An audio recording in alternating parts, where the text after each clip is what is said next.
My name is Ken LaRoe, and I'm the acting president of the Ratepayers here in Bayfield, and we're sponsoring tonight's event. A special thanks to our 4 candidates, national political parties, of our 4 national political parties in Huron-Bruce. Ben Lobb is our current MP, representing the Conservative Party. Jutta Stosser, pardon me, represents the Green Party. Alan Thompson represents the Liberals, and Gerard Presses is the MVP candidate. Let's give them a warm applause.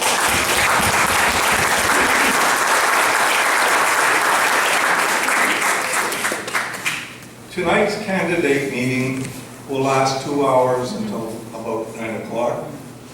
The first hour will be prepared questions for each candidate to answer. The answers will be timed.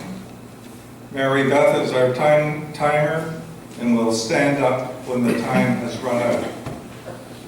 In the second hour, you, the audience, will be invited to ask candidates your questions. Let's begin. Ray Lutheran, past president of the BRA and founder and president of the Bayfield Blue Community, will ask the first question, starting with Ben. Each candidate will have 3 minutes to answer. 45 million people depend on the Great Lakes for their survival, both economically and personally, as do many aquatic species. The public is well aware of the presence of microbeads and other plastics and invasive species of both plants and animals in the Great Lakes.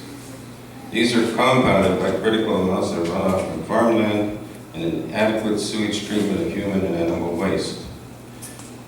The lakes are reaching a critical stage. We cannot reverse the damage done, but what would you and your government do to protect this resource? Thanks, Ray. The question of microbeads, there was a motion in the House of Commons just before the end of the last Parliament, and I believe the vote was unanimous on the motion, and action be taken before the election was called. Of course, there was action being taken, and after the election, Environment will finish that work on microbeads.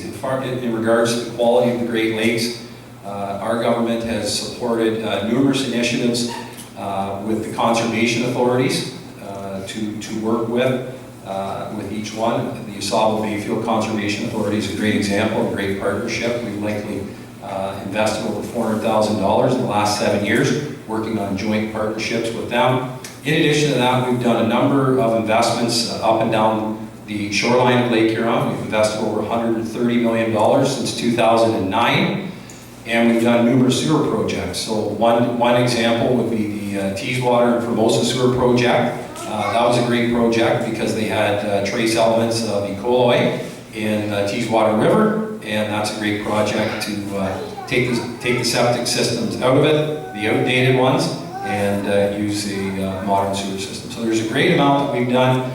One of the most pressing issues, of course, is the Asian carp that threatens our fish habitat. The Department of Fisheries and Oceans have invested well over $20 million working with the U.S. on this to make sure that the Asian carp do not enter our Great Lakes. So our government's done a lot from coast to coast, but certainly we know the freshwater source we have here amongst our Great Lakes. We've done many great initiatives, and we'll continue to push forward. I'm committed to responsible watershed stewardship, and that includes protecting watersheds from industrial and urban activities. The Green Party of Canada advocates that we should have a renewed federal government role in watershed management focused on strong regulations and programs to create collaboration with municipal and provincial government.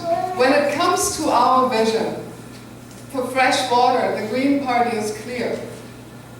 Keep it, conserve it, and protect it.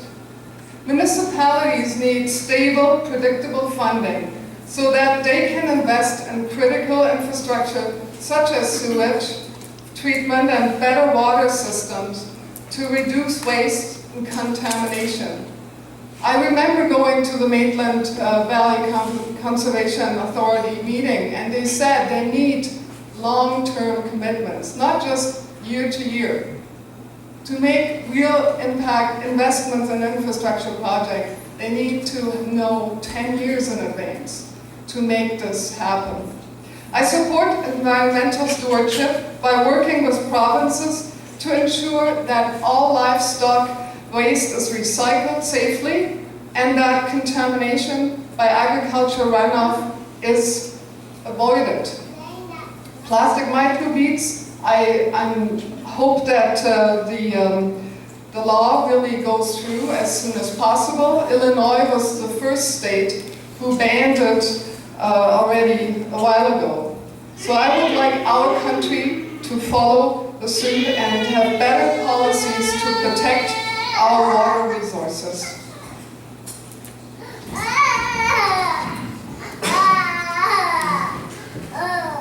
Thanks for the question.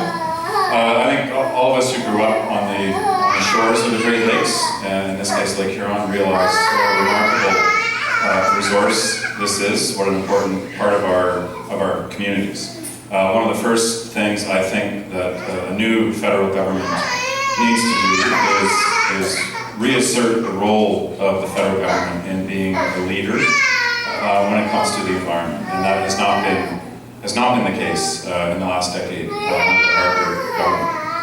A Trudeau government would invest $200 million a year in green technology. Now that's not exclusively designed to benefit the Great Lakes, but it certainly would be an important part of doing what we can along the Great Lakes. A Liberal government would also increase the protected marine and coastal areas by 10 times, tenfold from what the current government is doing.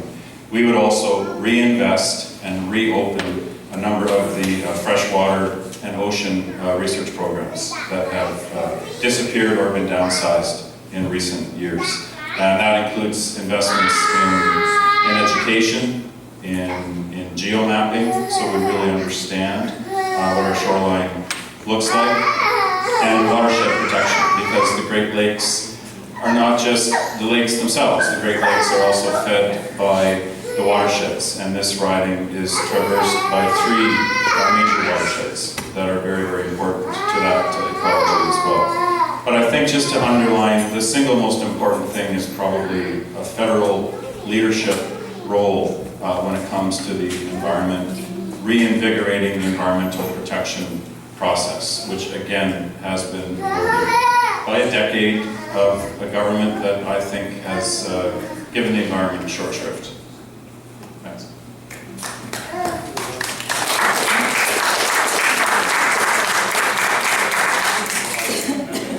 It's okay, buddy. If you're crying now, it's going to be a long night. But, I mean, the NDP's approach...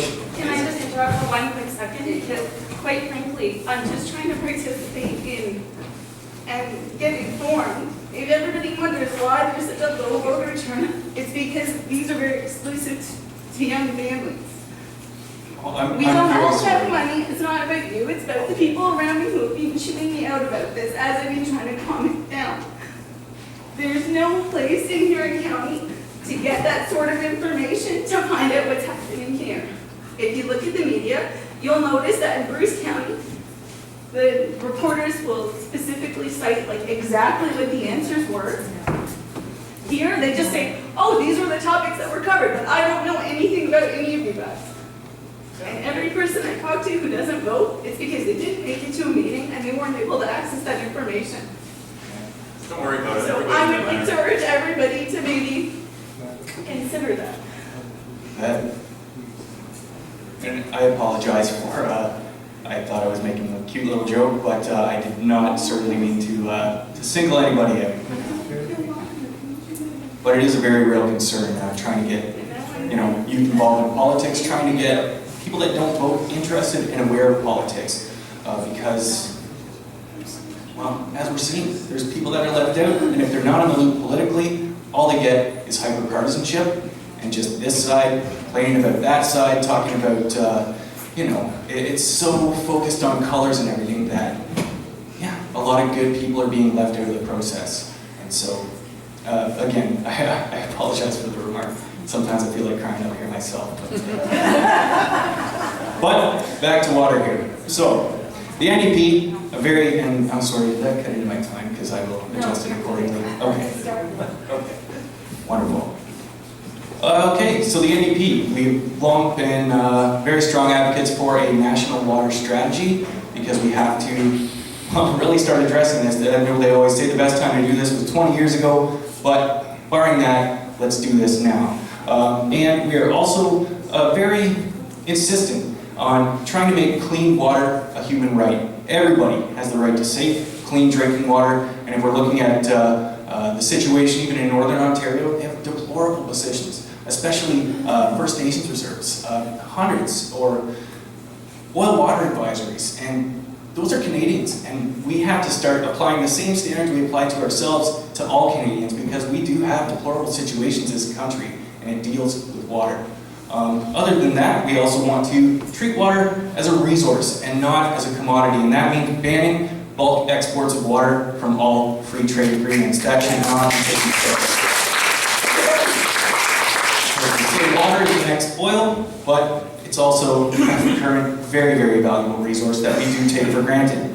We also want to put the protection back into the Navigable Waters Protection Act, because it's funny if our current Conservative government can spend $400,000 on the AuSable watershed and then strip federal protection from the AuSable River and the Bayfield River and the Maitland River and the 9 Mile River. It's kind of too little too late. I mean, they kind of stripped all the protection and they're kind of playing backpedaling with all this stuff. So we want to actually make sure that we have protection involved in the Navigable Waters Protection Act, and so we would certainly reinstate that, as well as put more teeth into the Environmental Assessment Act, because it's been gutted just for the sake of speeding up bulk resource extraction, and that is taking a huge toll on our fresh water. And again, fresh water is today what oil is 20 years ago, so we have to start protecting it right now, or at least beef up the protections that we already have. And of course, when people pollute the water, polluters should pay, and that is huge. And so, with an NDP government, you would see emphasis put on just that.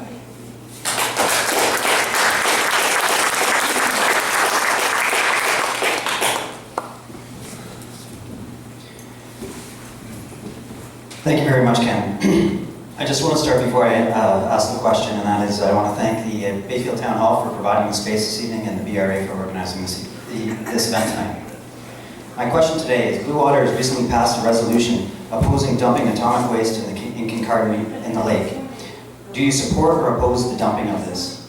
You have 1 minute to answer. I'm actively involved and participate in the process around the radioactive waste storage in the Great Lakes Basin. And this is for all waste. After listening to the people in our riding, First Nation communities, representatives from the United States, and many other stakeholders, I come to the conclusion that a deep geologic repository for operational waste is too risky, has too many unknown, and should be opposed. And from my perspective, it is extremely difficult to get solid information around nuclear industry, and I would like you to know that critical deficiencies have been discovered in the latest licensing hearings.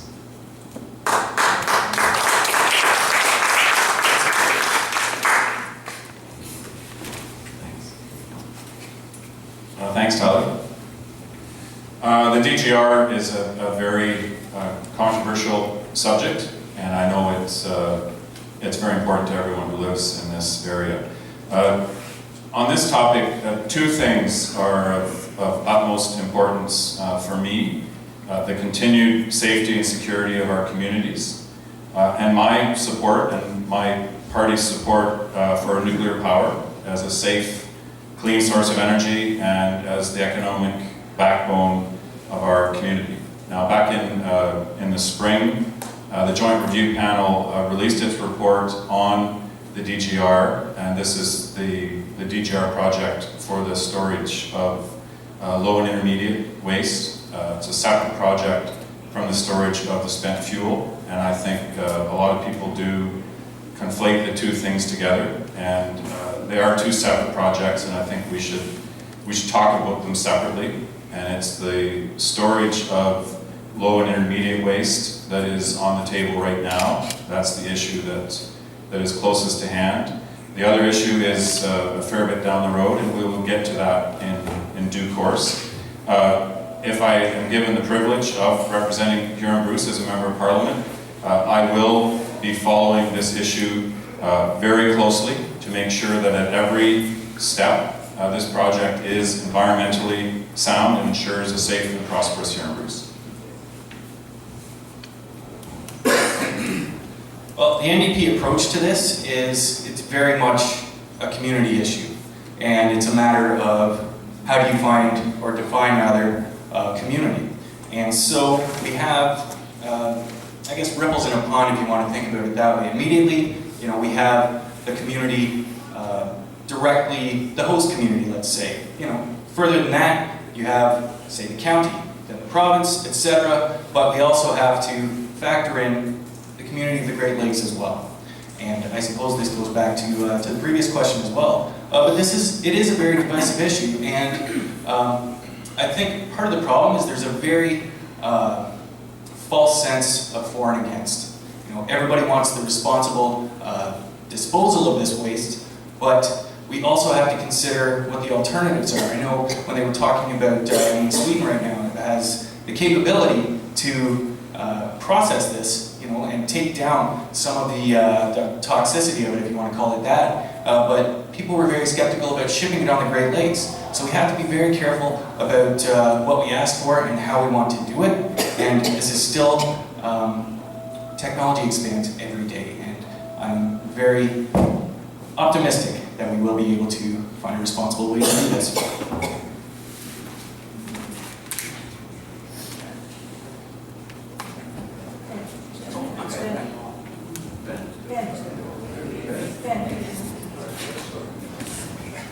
Thanks very much. And Tyler, the question was around the low and intermediate DGR or the spent fuel? Is it low and intermediate? Okay. There are two deep geological repositories. One is all the way through the environmental assessment phases, which is the low and intermediate waste. All of the province's waste is stored at the Bruce Power site. It's stored at the Western Waste Facility. And they work their way through the process.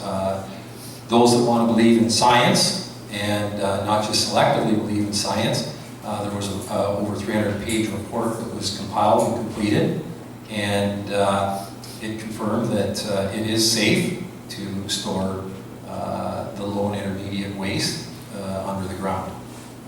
The spent fuel DGR is in a different phase. It is, we didn't get into, the other candidates didn't get into it because I guess it really wasn't asked of them, in fairness. That DGR is in its infancy, and or the proposed DGR is in its infancy, and the Nuclear Waste Management Organization will be working their way across the country looking for host sites and narrowing the field down. The one thing I will say that's unfortunate so far at the start of this debate, I'm not sure about the other candidates, but certainly one candidate was given the questions in advance. I know that I wasn't given the questions in advance. I'm happy to answer the questions cold, as most candidates would be expected to. Certainly one was given the questions ahead of time, and if the other ones are, I think that's a shame, and it's unfortunate for the debate tonight. So I just thought everybody should know that in advance. I'm just curious who was given the questions. I'm really surprised to hear Ben's complaint. The ratepayers prepared the questions privately, and if any of these questions were released, I'd be very surprised. Sorry, Ben.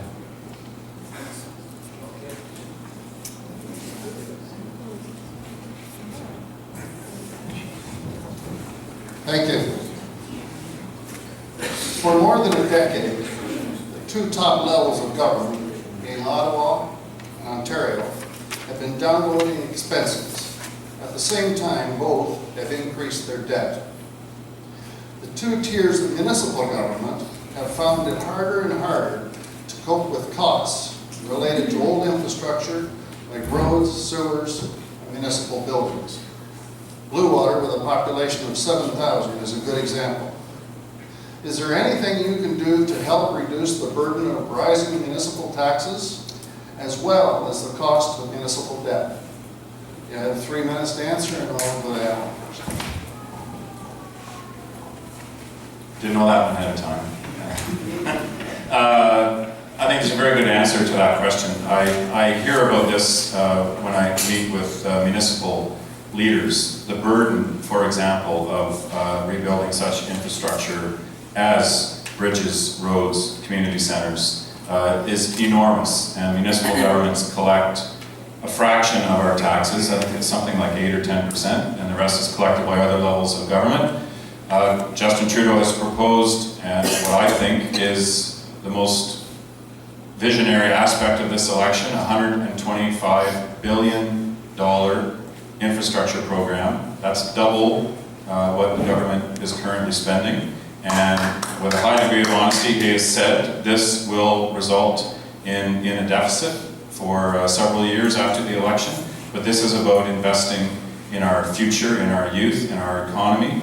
And for municipal leaders, this is tremendous news, because an infrastructure project like this will be driven by municipal governments. They will have the opportunity to put forward projects, be it a port expansion in a center like Goderich, projects that they believe are worthy of funding, that meet the needs of their community.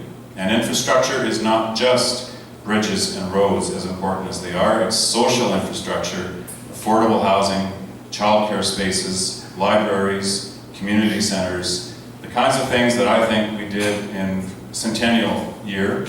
For those of you who remember 1967, the legacy of that year in terms of building our communities. I think this type of infrastructure program at this time would really help us to rebuild our communities. And that's everything from the municipal infrastructure, the hard infrastructure, through to the social infrastructure. That's such an important part of our communities.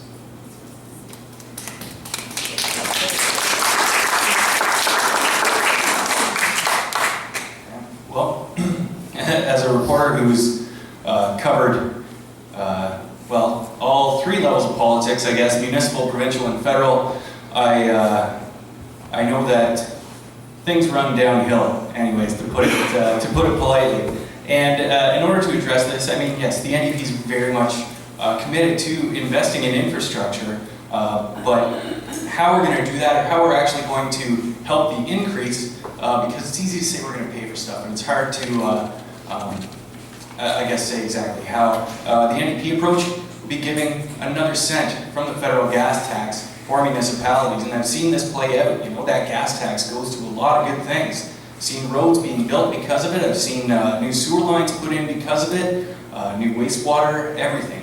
And so if we can actually take another cent, put that on, give the municipalities more to work with, then that's a step in the right direction. And on the other side, there is also human infrastructure. I agree there.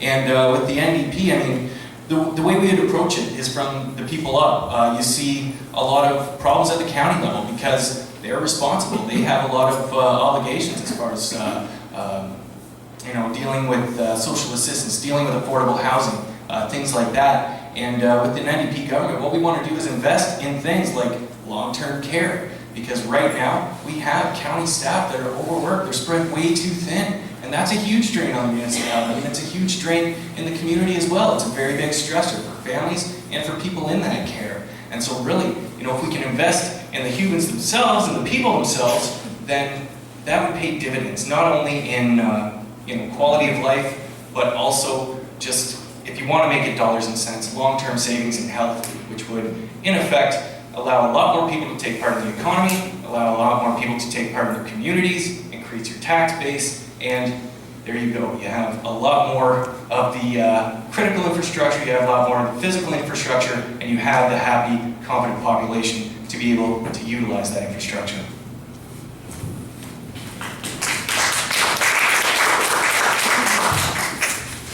There's a couple of key points that we're talking about here tonight. One is funding and the funding gaps that municipalities face. And when they face those, they have tax increases, and that affects everybody on their property taxes each and every year. What our government has done is, since about 2008, we've tripled the amount of gas tax funding that each municipality receives. The municipality of Bluewater would receive well over $200,000 a year. Every year, it's bankable so that the clerk, the treasurer, council, and staff can plan for that each and every year. If you contrast that with what the province has done, they've reduced funding to municipalities, and especially the rural municipalities. That's a fact of life, and it's put a strain on a great many municipalities. So you have core funding that helps keep municipalities going, that helps to pay for projects to, whether it's a road, whether it's to fix a bridge, what have you. Then on the other side, you have the large infrastructure projects, okay? The water tower in Bayfield is a great example of an investment the federal government has made. It was over, I think it was around $2 million that we made for that investment. But with those large infrastructure projects, you have to have both. You have to have the core funding, like we provide with the gas tax, but you do these large projects, one of the issues that it does put pressure on the municipalities is that it either comes from debt, it comes from reserves, or it comes from the people who have to pay, for example, in a user pay. So you have to be careful, because if you do too much, it's going to put the municipalities at their debt threshold, and they have to maintain fiscal solvency and maintain their balance. For the record, the County of Huron receives close to $2 million per year in gas tax transfers, and that's up almost 3 times what it was 7 or 8 years ago. In this riding of Huron-Bruce, there's been close to $100 million in hard infrastructure alone. In Bluewater, I mentioned the water tower, as well, roof on the Hensel Arena. Just recently with our Small Communities Fund, that was brought in a couple years ago to recognize the infrastructure deficit in rural communities such as this. It's a $1 billion fund. We invested just south of here in a water main project. There is quite a sizable and lengthy list. The old town hall in Hensel received some heritage funding to allow them to do some projects. So there's hard infrastructure projects, and then there's some softer ones as well. One of the highlights here in Bayfield this year was the massive infrastructure investment in the North Pier and the wharf, which was over $2 million. So we've done a lot, and we've also done some work in the South Wall with refuel as well in years gone by. So there has to be a balance, and I think our federal government is maintaining that balance. Thank you. The Green Party will readdress the real fiscal imbalance that's facing the level of government.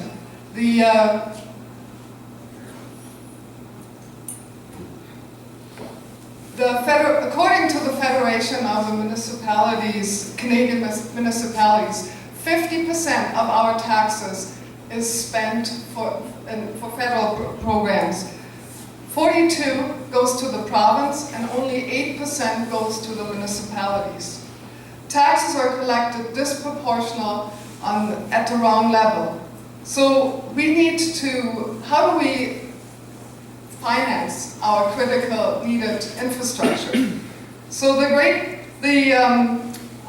while the Green Party certainly wants to increase the gas tax and transfer to 5 cents per liter, we also have recommended that we have a new pool of long-term municipal infrastructure funding by allowing municipalities to issue new municipal registered retirement saving plan bonds, which can be held in RSPs or self-directed RSPs. Imagine, like in 2011, January to March, Canadians spent $9 billion in mutual funds. If we would just have half of that available for our communities to spend on infrastructure. On top of that, there is funds for green cities and then initiatives that encourage sustainable infrastructure projects that by installing 6 municipal super funds, $500 million per fund per year.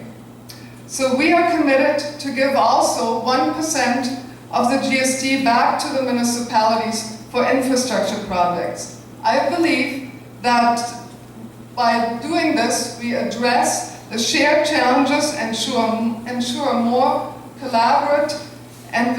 collaboration between the various levels of government that are so much needed.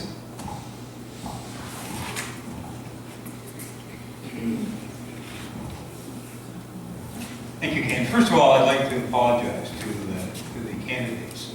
I misunderstood the directions from the BRA, and I was the one who released some of the questions to one of the candidates. So again, I apologize to you for that. Having said that, we do have a question.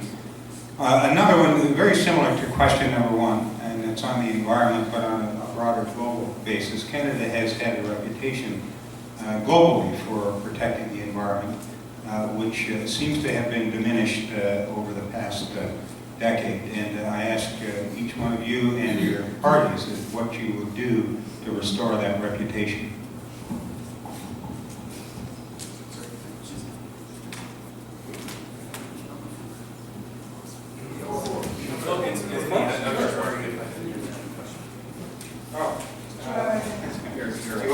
You want to repeat the question?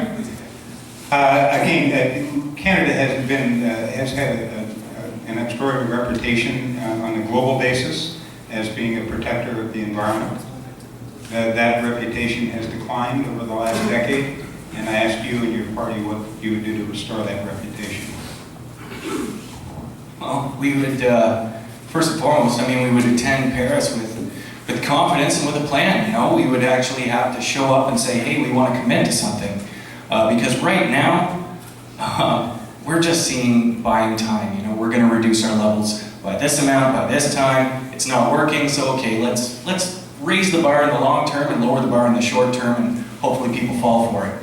And same thing with the fossil fuel strategy. We're saying that, okay, we're going to be off fossil fuels by 2100. They're arbitrary numbers. So we actually have to commit to some hard targets. And I know Tom Mulcair is going to go to Paris himself. The leader of the country goes right there. He wants to dig right into this because as an environment minister, he set some very, very progressive policies. And so first, Canada needs leadership that's actually going to show up on the world stage when it comes to environmental policies. And that in itself is something that we haven't seen in the better part of a decade here. As far as just setting hard targets, I guess, just to kind of continue on with that, we need commitments and we need goals, and we actually need to, on a personal level, look at ourselves too. The unfortunate thing is all the conservation gets passed on to us. You have to conserve water, you have to conserve hydro, you have to conserve this, hold your breath when it's windy or whatever. But we need strong leadership. And with the NDP, we also want to do things like reducing our carbon footprint. We can see this with, even our resource extraction projects. If we actually process these at home, we would be saving our carbon footprint. We would be shrinking it dramatically because we wouldn't be shipping these things out, getting them processed, shipping them back. We would cut out the middleman, and we would actually be able to invest in responsible green technologies to be able to process these things responsibly at home and as clean as possible. Now, I think that kind of speaks for itself as far as trying to, cut down on our own waste. It's the same way we would if we do our laundry at night. If we cut down our carbon footprint as far as shipping, processing resources, then we're doing what we can to save at home and as well, as I said, internationally. And I guess that was the crux of the question, so I'm sorry for straying a bit. But internationally, it all boils down to leadership, and it boils down to just being there, because Canada has not been there for so long. It's embarrassing. I'm embarrassed by it, and I'm sure probably a lot of you folks out there are too. But If we don't have strong leadership, we're never going to take a strong direction on the environment.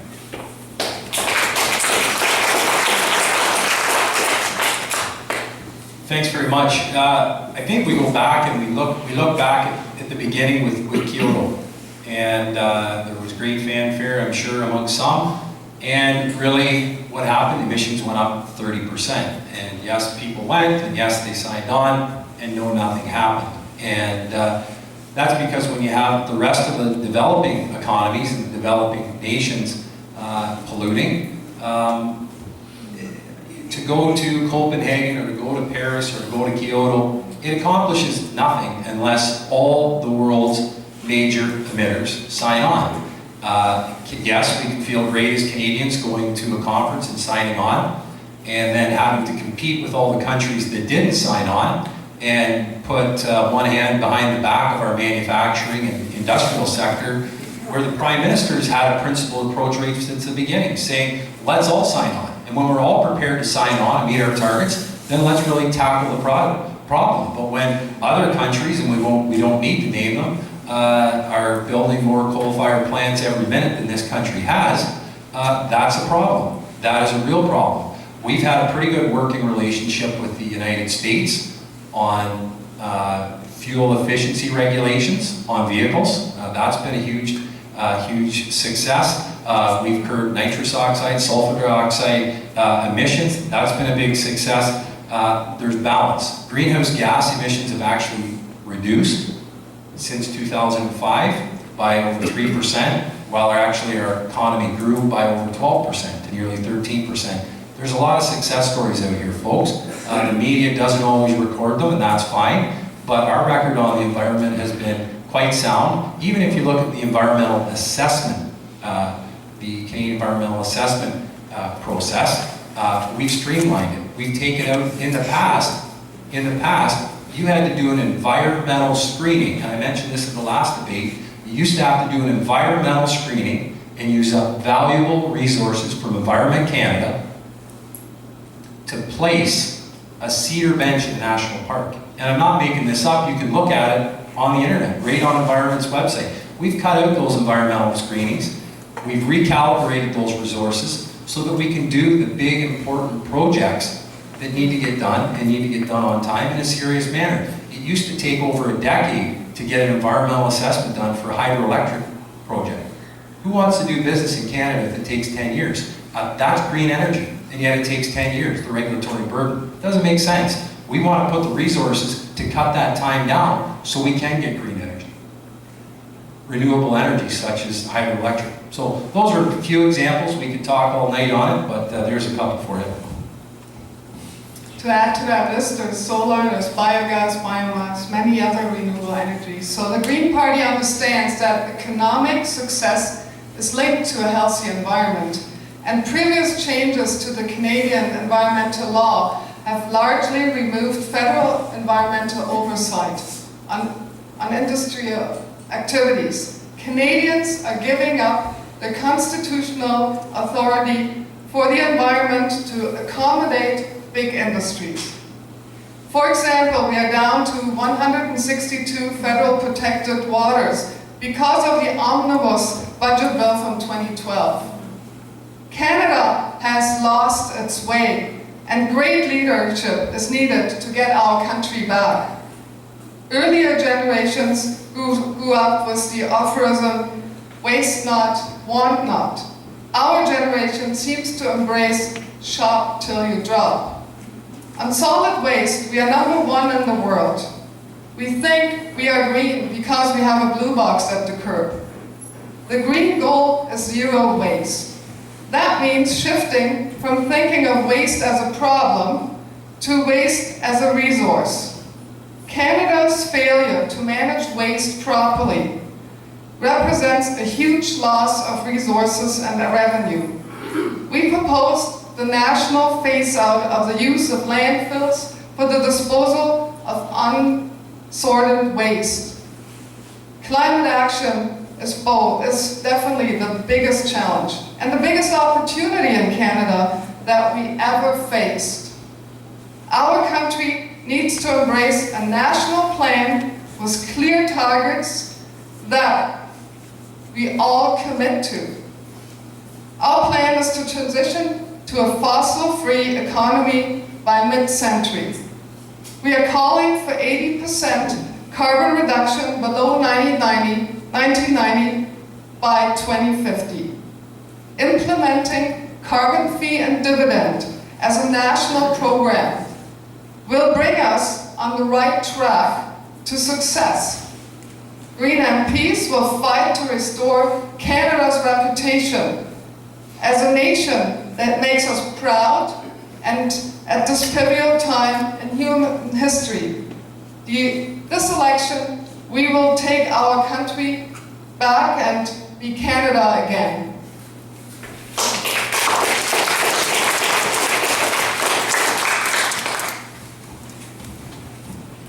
I think the last Conservative Prime Minister who genuinely cared about the environment was Brian Mulroney. And coming from a Liberal, that's saying a lot.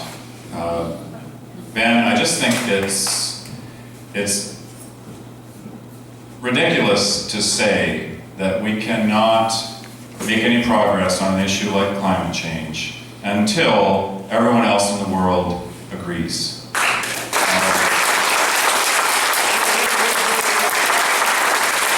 We have to start somewhere. We have to do our part, even if others are not. And we have to use the influence that Canada could have in the world to bring others along and to make this the most important issue of our time, an absolute top priority for our Prime Minister. I think it's to his credit that Justin Trudeau, the first significant announcement that he made in this election campaign was on the environment. And he set out his position on the environment. He made very clear that as Prime Minister, he would personally attend the Paris Summit in December in 2015, and he would invite all the provincial premiers to join him and to take part.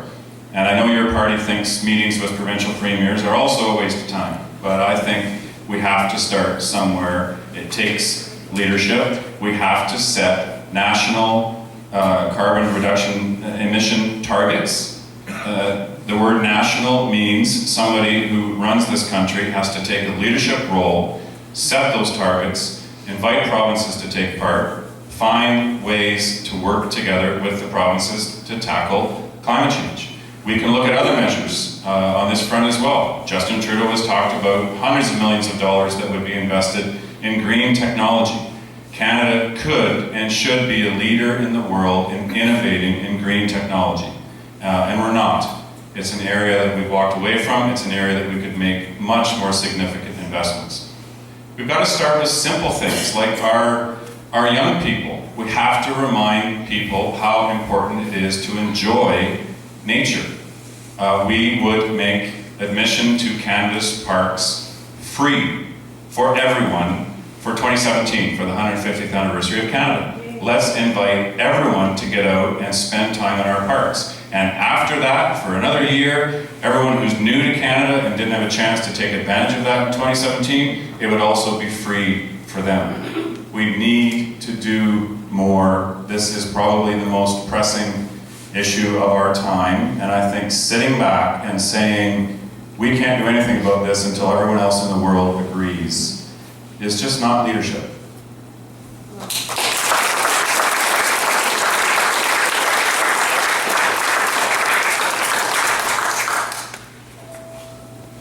With regard to European and Asian free trade, will you support free trade if the cost requires Canada to kill its supply management system, protecting dairy farmers as well as chicken and egg producers? Yes or no? You have 1 minute. 30 seconds. No is my short answer. I believe that supply management provides a stable domestic market and that Canadians are not ready to give up. I think that we should continue to negotiate and evaluate pro and cons, in addition to find out what the other options are. We have done so with other trade agreements, and I believe that our Huron-Bruce being a farm community, we can see how farmers benefit from this?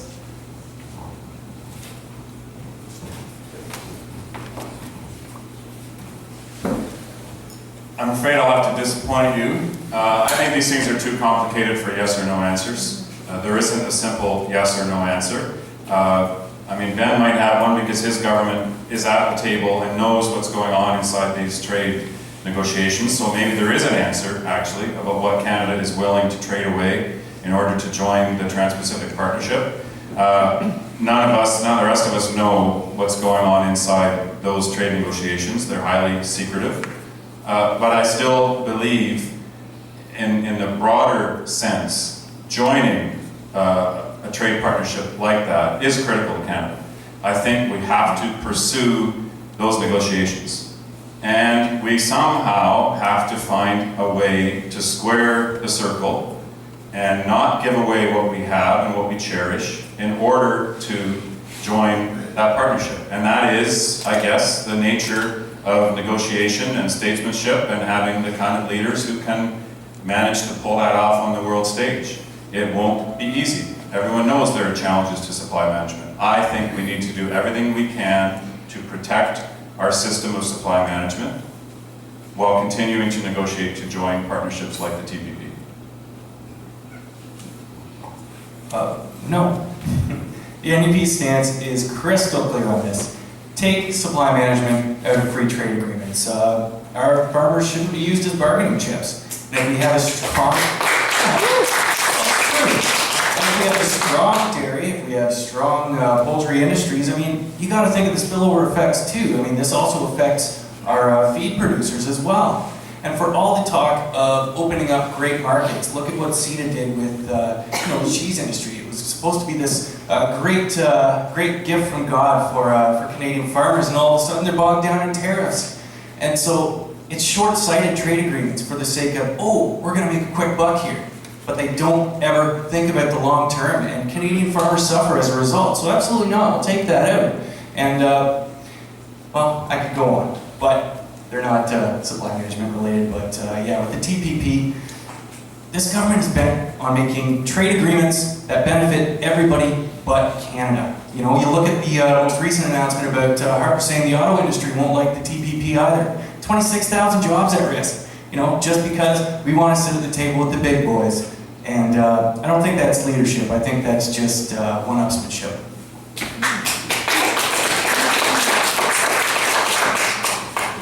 Thanks very much. Our government, actually I was going to say Alan almost sounded like Jerry Ritz there. He gave such a good answer. He's the Ag Minister. Our government has concluded trade deals with 43 different countries, protecting supply management the entire way.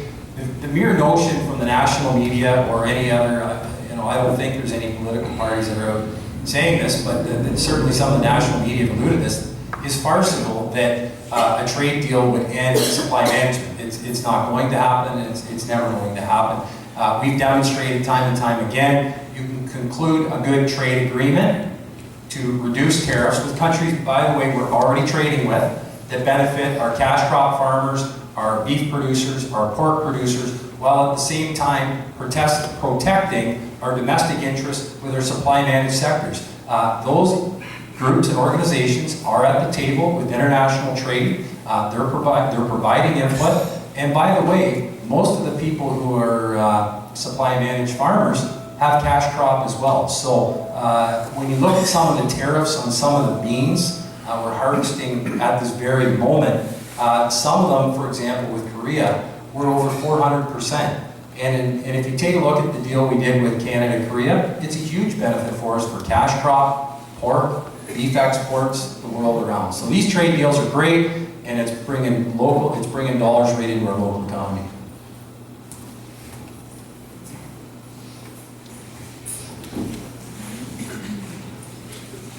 Okay, this is your last question, and thank you for being here tonight.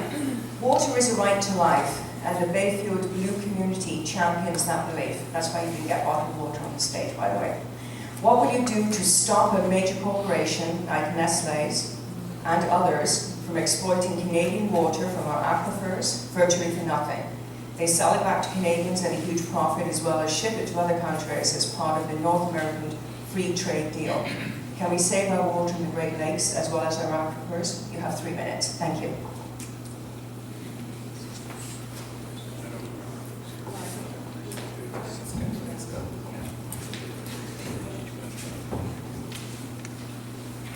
I really like to congratulate the people of Bayfield that organized to sign on and join cities around the world to demonstrate the respect for water, and also the acknowledges that the access to water is a basic right, and discontinue the use of bottled water.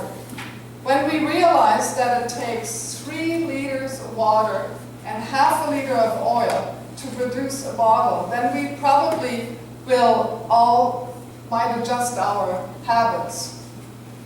Also, I encourage every citizen to sign on to the Food and Water Pledge first, to continue to build awareness about water as our precious #1 resource. Many have said that there will be wars over water. On the policy side, I will say that I encourage government to strategically implement the 1987 Federal Water Policy to meet the requirements of sustainable water management, equity, efficiency, and also ecological integrity. Passing federal legislation to prohibit bulk water export and immediately remove water from the scope of the Canada-EU Comprehensive Economic Trade Agreement. Our technical ability needs to ensure that water is managed in a way that helps create healthy and sustainable communities with funding necessary infrastructure.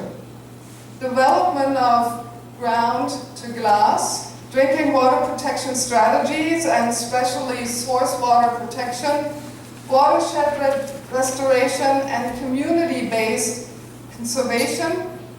These are all items that a solid plan on water management and conservation includes. I really like to thank you for the question, and it's your turn. Well, this is one of those ones where having a question ahead of time would have been very useful. But it's really important. We are all 3/4 water. That's what we're made of. And I agree. I think Bayfield should be congratulated for such a small community to be one of the first in North America to take action on this front. You've invited world figures like Maud Barlow to come and speak about the importance of water resources. You've taken the initiative. I used the drinking fountain on the arena floor when I was at the rummage sale back in the summer. Not very many communities have moved in that direction yet.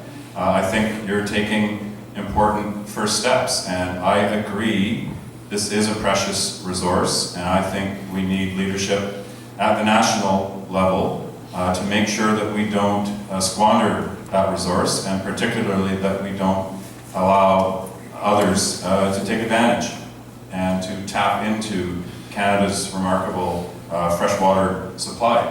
And I don't want to be a nuisance, Gerard, but I know there was some controversy over just exactly what Mr. Mulcair's position was, even if it was something that he said years ago and has changed his mind about, on the export of bulk water. Well, it's a small man that doesn't reserve the right to change his mind when he learns things. And I mean, this goes back to my answer previously. A national water strategy. That's what the NDP is standing for. Clean water as a human right. That's what the NDP is standing for. Trying to look after our Aboriginal communities in the north who have to boil their water before they can even drink it. That's what the NDP stands for. Clean water is a resource. It's a right. It's not a commodity. And again, I'll repeat it. I mean, we want to ban bulk exports of water from free trade agreements, because once you take it out of the local water table, it's not coming back.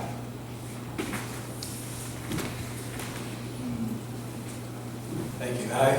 To be honest with you, I don't imagine any candidate's going to sit up there and say, I endorse selling bulk water to the rest of the world. No one's going to sit up here and say that. And the reality is, there's provisions to prevent that. The other part of the question was on banning of, what was the last part of the question? Banning of? Nestle.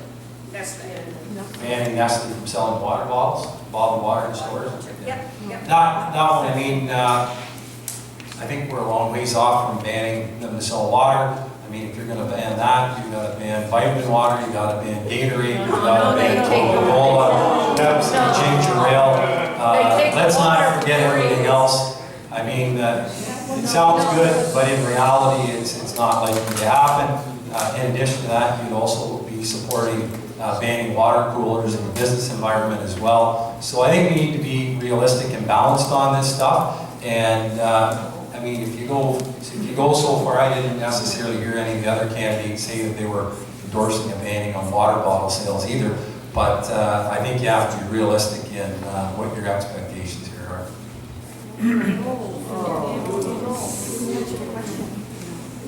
Ladies and gentlemen, this ends our first half of candidates tonight. And tonight we have to give special thanks to the town hall directors for allowing to use this hall. They did it.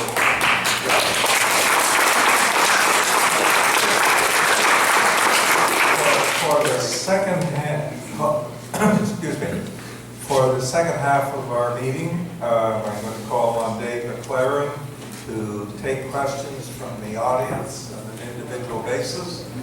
But before that starts, we're going to take a little break, about 5 minutes, and ask you